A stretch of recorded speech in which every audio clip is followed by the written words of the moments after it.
Nama dan nasabnya. Beliau adalah Ahmad bin Ali bin Sabit bin Ahmad bin Muhdi yang masyhur dengan Al-Khatib Al-Baghdadi, si pemilik berbagai karya dan imam para hafiz. Kelahirannya, beliau dilahirkan pada hari Kamis, 25 Jumadil Akhir 392 H.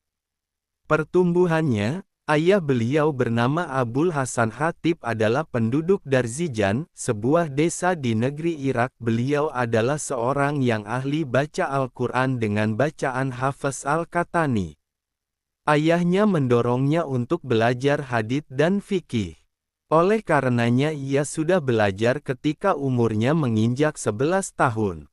Ia pergi menuntut ilmu di Basrah pada saat umurnya menginjak 20 tahun, pergi ke Naisabur pada saat umurnya menginjak 23 tahun dan saat pergi ke Syam pada saat umurnya sudah tua.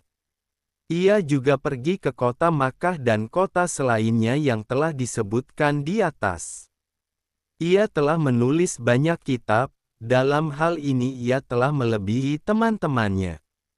Ia menyusun dan mengarang, menetapkan yang sahih dan yang tidak sahih, menetapkan perawi yang adil dan yang tidak adil, dan menulis sejarah dan penjelasannya, sehingga ia menjadi al-hafiz yang paling tinggi pada masanya. Sanjungan ulama pada masanya. Ibnu Makula mengatakan, Abu Bakar Al-Khatib Al-Baghdadi adalah tokoh terakhir yang kami saksikan yang mempunyai pengetahuan, hafalan dan ketelitian terhadap hadits Rasulullah Shallallahu alaihi wasallam. Ia sangat menguasai masalah ilat-ilat hadits, kesalahan yang samar, sanad-sanadnya, sahih dan garibnya, aneh, dan segala yang berkaitan dengannya. Di antara orang-orang Baghdad, setelah Abul Hasan Ad-Daruqutni, tidak ada seorang pun yang menyamainya. Aku tanya kepada Abu Abdillah Ash-Suwari tentang Al-Khatib dan Abu Nash As-Sajzi, manakah yang hafal hadits dari keduanya? Dengan tegas ia melebihkan Al-Khatib daripada Abu Nasr.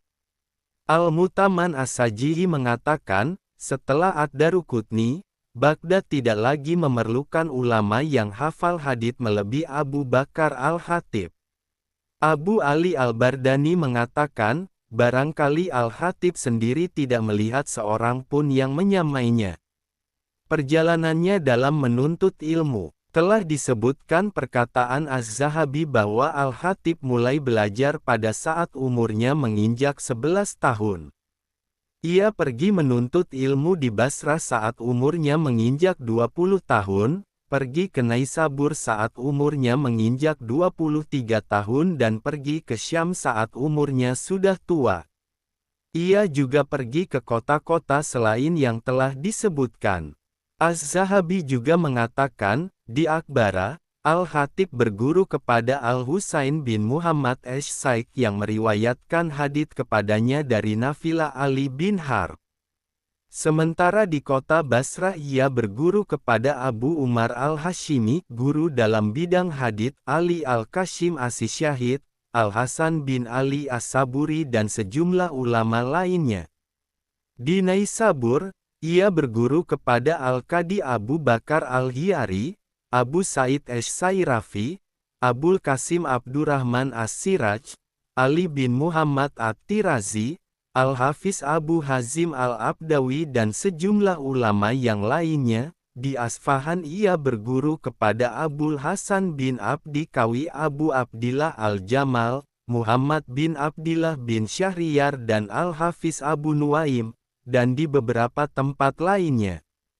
Akidah beliau. Az-Zahabi mengatakan, Abdul Aziz bin Ahmad Al-Katani berkata, pada tahun 412 H ia meriwayatkan hadits kepada gurunya yang bernama Abu Al-Qasim Ubaidullah Al-Azhari, gurunya yang lain yaitu Al-Barokoni juga menulis dan meriwayatkan hadits darinya.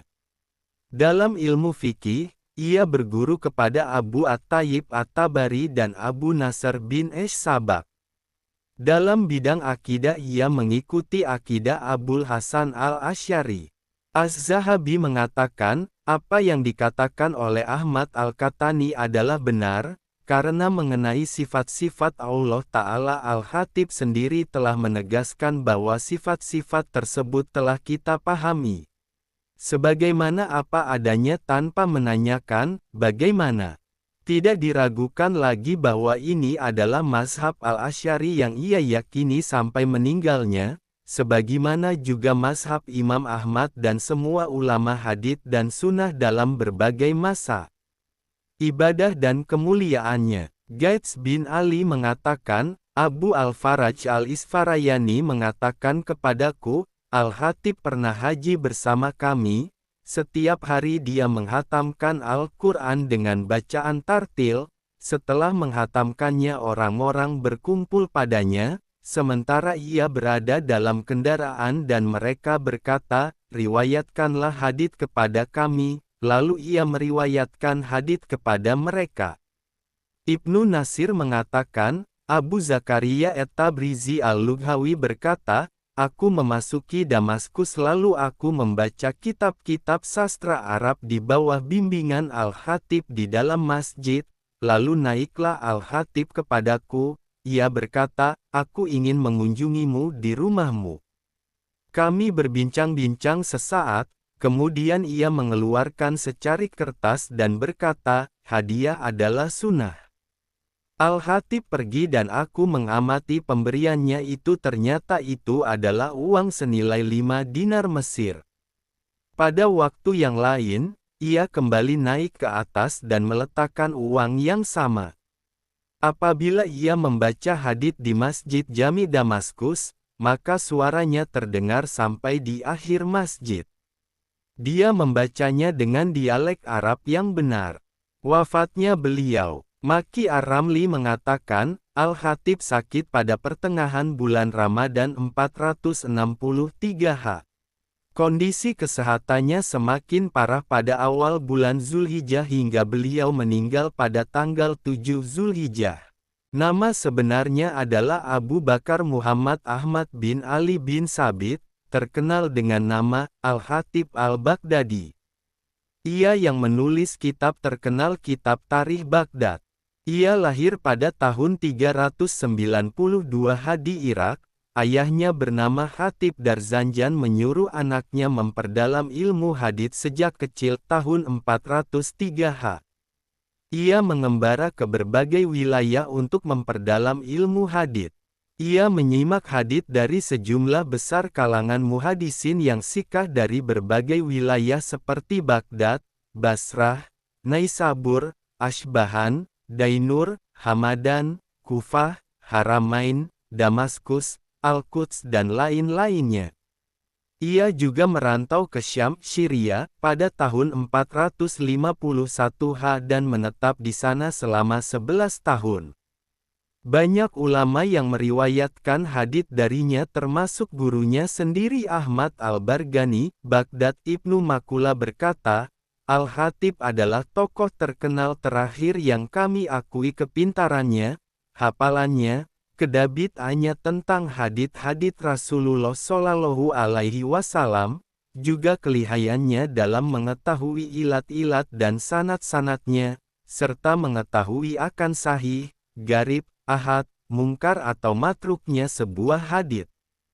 Ia melanjutkan, tidak ada orang Baghdad setelah Daraqutni yang sekaliber Al-Khatib. Sebelum wafatnya ia menyedekahkan seluruh hartanya senilai 200 dinar kepada para ulama dan kaum fakir, bahkan ia berwasiat agar menyedekahkan kitab-kitabnya kepada kaum muslimin. Ia wafat pada tahun 463 Wallahu a'lam bishawab.